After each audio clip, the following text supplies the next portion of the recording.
হ্যাঁ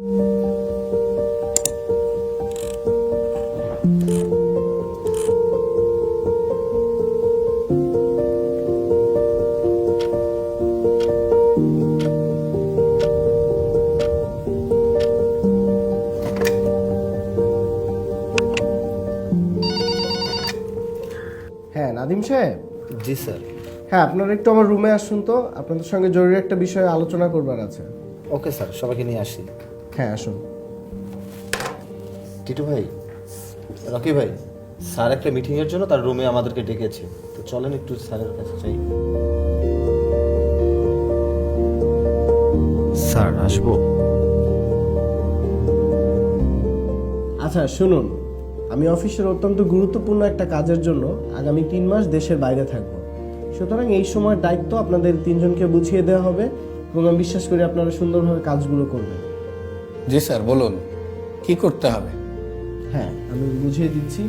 মিস্টার নাদিম, আপনার কাজগুলো একটু ঠিক আছে।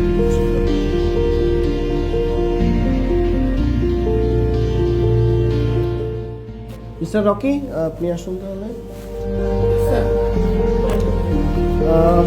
আপনি এই কাজগুলো করবেন। ওকে আসুন।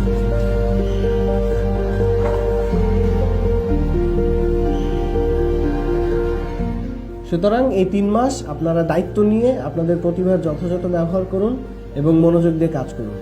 ধন্যবাদ। আসুন তাহলে।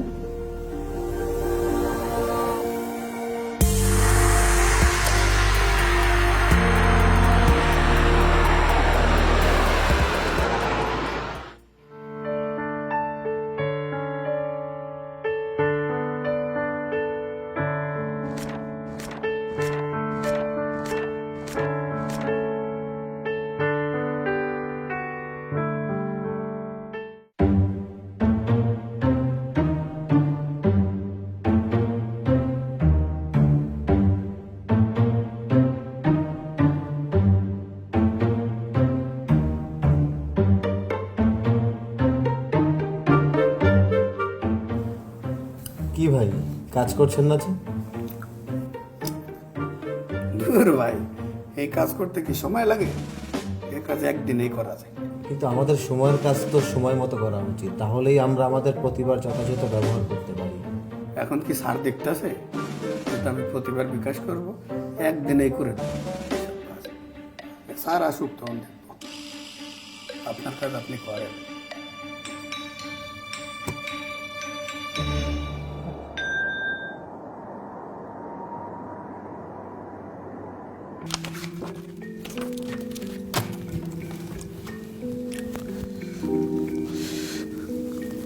ভাই আপনার রিপোর্টের কাজ কি শেষ হয়ে গেছে? আমি আমার প্রতিদিনের কাজ প্রতিদিন শেষ করে রেখেছি, আমার কাজ শেষ। ভাই আপনারও কি রিপোর্টের কাজ শেষ? না ভাই, আমার 70% হয়েছে, বাকি আশা করি হয়ে যাবে। আরে আমি তো ভাবছিলাম একদিনে করতে পারবো, কিন্তু এর কিছুই হয়নি। যে দেখেন বস কিছুই করে করতে পারি।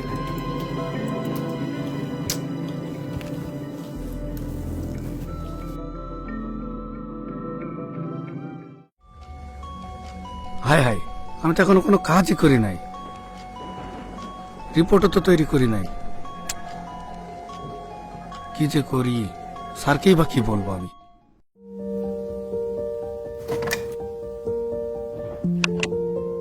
মিস্টার নাদিম। জি স্যার। হ্যাঁ রিপোর্টগুলো নিয়ে একটু আমার রুমে আসুন তো। ওকে স্যার, জি আসি। হ্যাঁ ঠিক আছে। টিটু ভাই, রকি ভাই, স্যার আমাদেরকে যে কাজগুলো দিয়েছিল তার রিপোর্ট নিয়ে স্যার তার রুমে যেতে বলেছে। চলেন তাহলে স্যারের রুমে গিয়ে রিপোর্টগুলো দিয়ে আসি।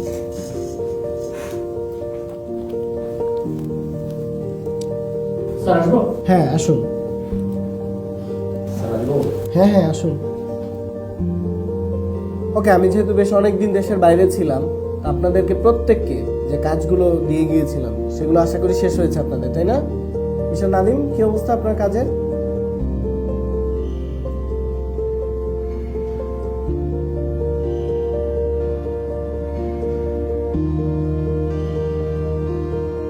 টিটু, আপনার কি অবস্থা?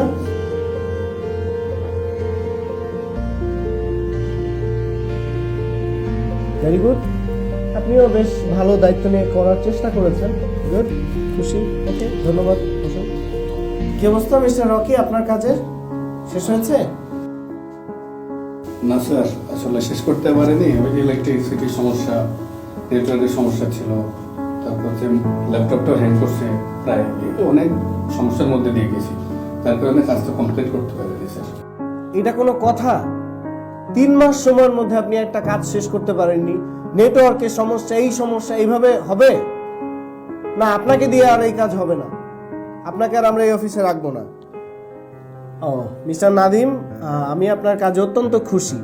আপনি যথেষ্ট দায়িত্ব নিয়ে এবং কর্মনিষ্ঠার সাথে এই কাজ শেষ করেছেন, এবং এতে আমি সন্তুষ্ট হয়ে আমি সিদ্ধান্ত নিয়েছি আপনাকে আমাদের অফিসের সিনিয়র ম্যানেজারের দায়িত্ব দিব। কনগ্রেচুলেশন। অ্যান্ড মিস্টার টিটু, আপনার কাজেও আমি অত্যন্ত খুশি। আপনি বেশ ভালো চেষ্টা করেছেন, এই জন্য আমি আপনাকে অ্যাসিস্ট্যান্ট ম্যানেজার হিসেবে নিয়োগ দেওয়ার সিদ্ধান্ত নিয়েছি। Congratulation both of you.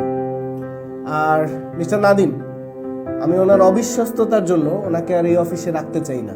আপনি একটা কাজ করুন, ওনার জন্য একটা টার্মিনেশন লেটার প্রস্তুত করে নিয়ে আসুন, আমি সাইন করে দিচ্ছি। ঠিক আছে, আসুন তাহলে। ধন্যবাদ। আপনি দাঁড়িয়ে আছেন কেন? যান এখান থেকে। দায়িত্ব অবহেলার দরুন আমাদের জীবনে দুর্যোগ নেমে আসে। সৃষ্টিকর্তা আমাদের প্রত্যেককে ভালো মন্দ বিচার করার ক্ষমতা দান করেছেন। আমাদের দায়িত্ব, যে অবস্থাতে আমরা থাকি না কেন, যেন আমাদের কর্তব্য পালনে অবহেলা না করি। এই পৃথিবীতে কর্তব্য অবহেলার দরুন যেমন নিজেদের ফল ভোগ করতে হবে, তেমনি বিচারের দিনেও সৃষ্টিকর্তার কাছে কর্তব্য অবহেলার দরুন কৈফিয়ত দিতে হবে। তাই আসুন আমরা সঠিক সময় সঠিক কাজটি করি।